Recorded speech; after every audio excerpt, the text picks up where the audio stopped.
If you can find that energy because you're delighted to be there, you're going to do a better job. You're going to take care of your customers better. You're going to want to give back to the world what was given to you. You come up with the concept, the design.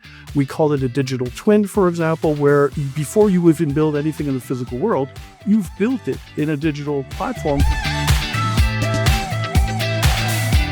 In a world chasing digital transformation, the physical infrastructure that houses our tech, from power distribution to climate control, remains the foundation of every global industry. If you're not finding joy, you have to, and you cannot be in a leadership position if you are not enjoying what you're doing because you are guiding people in the wrong way.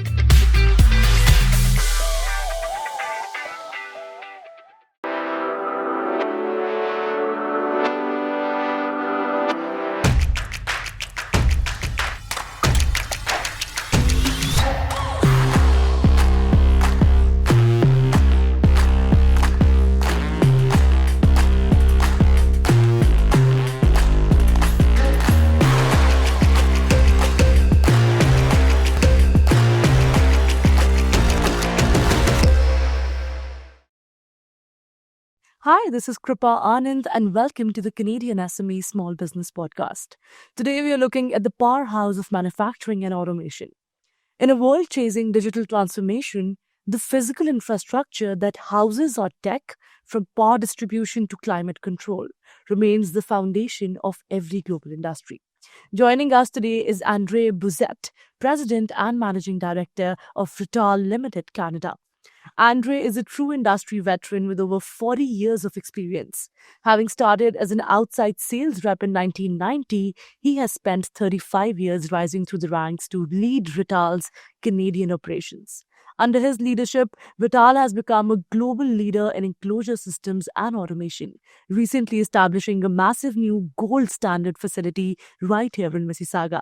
So before further ado, let's dive in. André, welcome to the podcast. It's such a pleasure to have you with us. Thank you, Kripa. It is an honor to be here. I'm very happy to be here. Now, André, you've spent 3.5 decades at Rittal, and you've always emphasized that a high growth environment starts with culture first, right? So let's start with, how do you build a culture centered on delighting the customer both internally and externally? Go ahead. Thank you. Well, first off, good that you recognize that customers are both external and internal. We are all customers of someone. I use the term delight the customer first because when we try to reach somebody, we are providing something that they can get, and quite often not just from us, they can get it from others. And in order to capture their imagination, capture their want to deal with us, they need to be happy. And so I use this culture of delight the customer first as how we put the customer first, not just in model, but in practice. So that may sometimes mean that we're doing things that are best for our business, but are good for the customer, because that's how we're going to convince them we're the right partners. And that strategy has to trickle down into the culture of the company, where my internal customers, the people that are helping me, the people that are supporting me, the people that are doing things, everything from the salespeople that are talking to the customers to the warehouse that is actually shipping, everybody is as important. Everybody needs to be delighted. And so this can be challenging, but if you put it in as a process, as a culture, it is repeat, telling people, hey, this is what's important. Yeah. For example, you need to take a break because you need to take care of your child or an ailing parent or something. This is important. This is how you're going to justify giving all the energy to the job. And if you can find that energy because you're delighted to be there, you're going to do a better job. You're going to take care of your customers better. You're going to want to give back to the world what was given to you. So that's how I bring it to this culture of delighting the customer first, where it goes right back to the employees. And I actually state to the staff, you have to be happy. If you're not happy, ask yourself why not, and try to fix it. And if you can't fix it, you got to ask yourself, why are you doing it? And so really driving that you have to be happy. Wow, that's, I'd say, a powerful leadership philosophy. It proves that employee satisfaction is the direct engine behind long term customer loyalty. That's amazing. Now, let's explore how Rittal's culture of innovation drives faster deliverables and lower costs through digitalization. Now, Andrea, how do you identify improvements that bring real value, like, higher revenue and faster delivery, without actually impacting the environment or, sacrificing on the product quality? So there's multiples of scenarios there, but really at the end, everything's a system. Yeah. And you either have a system that drives value or takes away from it. And so we look at identifying opportunities where can we grow by, for example, introducing new technology. We have a whole software division of the company which introduces how we can produce panels, in our case, faster for the customer with higher quality. And this is a reduction of time, so it improves the cost factor, and it also reduces waste because you're not having to, which in our industry particularly, you have tradition of you come up with a concept, you build it, you test it, go, oh, that doesn't work, let's move that, or oh, this didn't, Trial and error. And then so you have a lot of post rework that costs money and that are wasteful. So again, us particularly, we're bringing that software side, so we can go from the start of the process where we come up with the concept, the design. We call it a digital twin, for example, where before you even build anything in the physical world, you've built it in a digital platform so you can see to the millimeter. And I've done this where I've done builds where you could mimic the photo of the digital to the real, and they match to the millimeter. So that right through to the product. Of course, the product then has high quality with reliability over large volumes, and then right through to the production equipment that we also build that helps, again, simplify the customer's life and reduce waste and speed up the process. And a big part of it is reducing the process, which then, of course, again, reduces better return on investment and reduces waste. Wow, that's a masterful balance of efficiency, and it highlights that digitalization is the most effective when it simplifies the path to a customer's goal. That's amazing. Now, let's discuss how ESG and diversity are shaping your leadership and aligning business decisions with broader responsibilities out there. Now, moving ahead, Andre, how does making ESG a core part of your decision making actually improve the business and strengthen your position in the Canadian market overall? That's a great question. I wish a question that was asked more often of more leaders.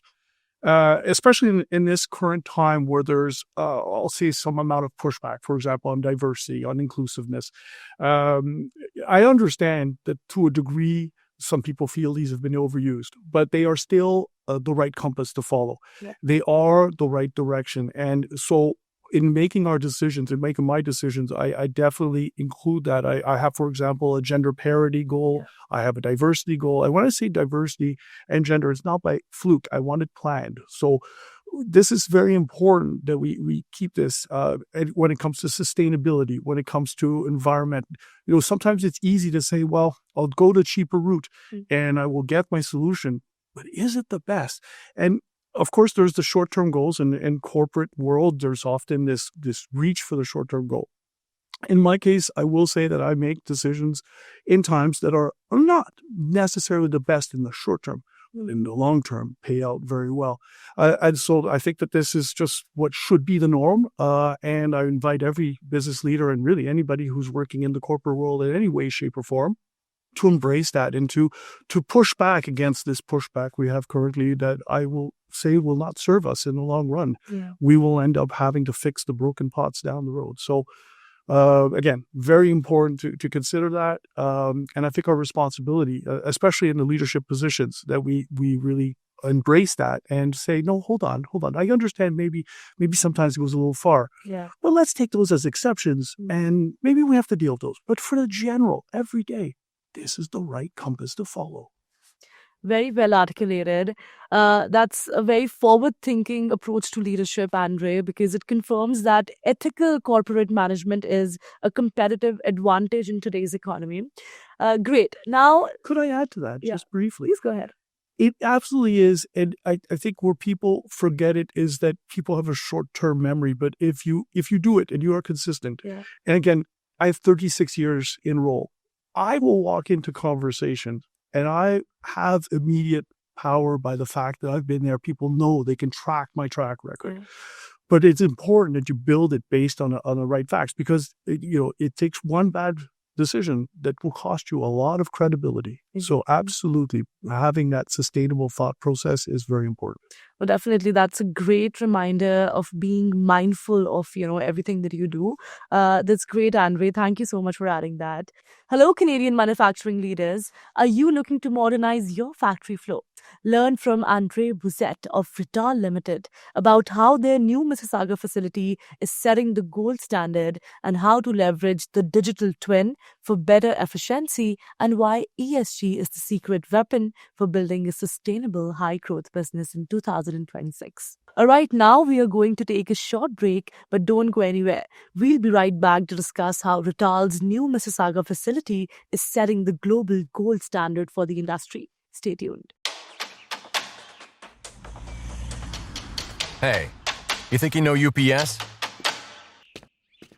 Yeah, that's us. Everybody knows that. You know what you didn't know? This. Okay, try to keep up. Ocean, us. Ground, rail, air, so us. Guess who? Us. Customs cleared, borders cleared, done. Us. Still with me? Wait for it. Boom. Us. Intelligent, automated, fulfillment.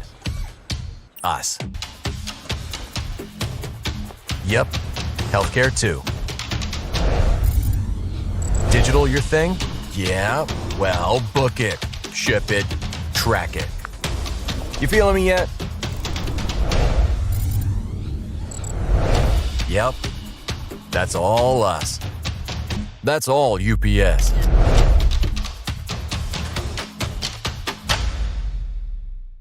Welcome back, listeners. Let's dive into how this new facility is not just a physical space, but a pivotal step in the Canadian history.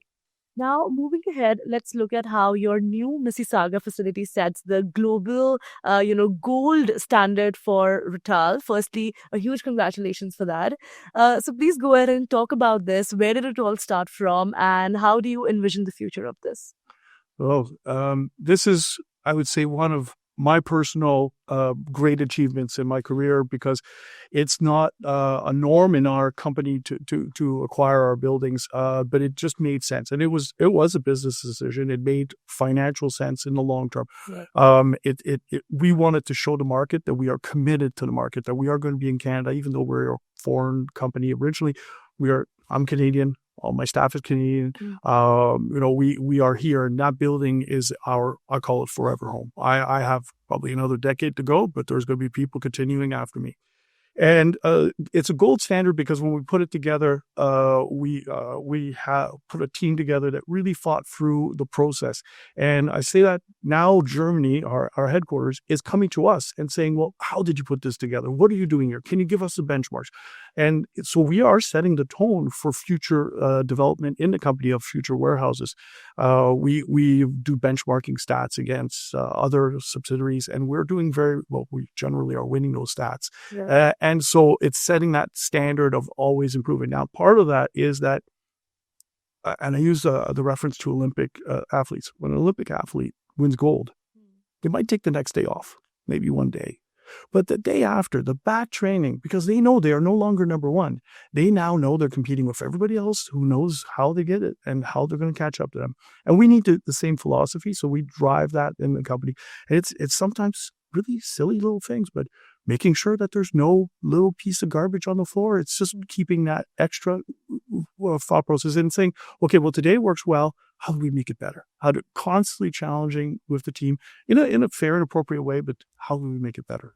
And so that building for us is really, it's a testament to our commitment to the Canadian market, and I'm so happy to have it. It was a number of years in the making, but it's great. It's going to help our customers. It's going to help our cost prospect, which will help us deliver better service to our customers and better value add. Wow. Once again, all of us are very proud of this achievement. That is a massive milestone for the Canadian industry. It emphasizes that investing in a local infrastructure creates a much stronger partnership with your customers overall. That's great. Now, moving ahead, let's explore how the Rittal Application Center goes beyond just being a warehouse and becoming a hub for learning and collaboration, right? So, how exactly will Rittal Application Center change the way the industry conceives integrated panels and, collaborates on automation solutions? So as I mentioned previously, we have everything from the software to the automation with the product in between. Our Rittal Application Center is a demonstration of how that all works together. So instead of saying, hey, we have products here, use them, we're able to tell the customers, we'll come in and trial it. So they'll be able to come in and say, well, I want to design a panel. Oh, well, absolutely. Here's a station. Here's a colleague that will walk you through that and show them how it can be done. And because speed is of the essence, we'll be able to show them you've developed a panel. Okay, now let's push the button and let's send it to the machines out back. And, let's walk out to the machines and let's see the machines do their work. We have a setup to do, for example, wires and the panels. So all this being done in a way that they can see it live, that yeah, you're right. I can design and push to production, which today is not the case, is just not the case except using our software and that ability. So it invites the customers to try it at a risk-free, because otherwise they'd have to invest. And then the beauty of it is it's still a production site as well. So if the customer's not ready to do it, we can support them until they're ready to do it. Now, I'll get back to the building. It's a testament of our commitment to the market. It's for me also. I want to state it that it's a smart business decision if you're willing to commit to the market for a long period of time, because that's what's required. Yeah. But if it's 20 plus years, you're going to be well off to do it, and you're going to deliver better value to your customers. Wow. That's an incredibly, open and innovative vision, André. It proves that cross-sector networking is the fastest way to, drive industrial transformation. Moving ahead, AI is now everywhere, right? It is not even a buzzword anymore. So if I were to give you a time machine here and say we were to travel 5 or 10 years into the future, when you get out of that time machine, how exactly do you envision AI changing your industry in Canada? Yeah, so it's a great question, and I would add to it that we in Canada, particularly because of the type of culture we have, we need to automize. And for automation to really be successful, we need people to have improved education. And 5 years is a short period of time, but AI could accelerate that. Growing up, if I wanted to learn about something, I had to go to the library, take some books. Yeah. Today, I pick up my smartphone and Google, and I will get plethora of YouTube videos, etc. You add the AI function where it's like, okay, well, we're going to assist you, because you still have to read, you still have to assimilate, but AI will be like, here's what you need to assimilate first. So what I can see for our industry is where today we do have a lot of skills that have to be learned for many years and are not transferable the way that the AI will make that transferable. Today, if you want to go fix just about anything, if you've got the tools to access the equipment with AI, it could tell you, we'll start here, go there, go there. Right. And that 5 years from now, AI today is just barely intelligent. At the speed we've seen that kind of technology move, 5 years from now, it's going to be telling us how smart it is. So I see massive change, and I see it very positive. For those who are afraid about it, I think, God, can you imagine our forebears, how terrified they would have been of a calculator, a computer, a smartphone, and look at it today. Has it made our lives better? Absolutely. Has it made it safer? Absolutely. So I see AI as a driving force for good, and I see it really beneficial to, especially to the people that today, because of different social parts of our world, that aren't able to access. This is going to speed up access. It's going to make truth and transparency impossible to make disappear. So I see it just very, very positively. Wow, I love how you approach this. Very interesting take there. On that note, you said something very interesting. AI is going to transfer those skills now. So now AI coming into the picture, what do you think are the top 3 soft skills that a human cannot really transfer to anyone else? Specifically in the business context. I would say listening. I'd say listening is something that you have to learn to do yourself.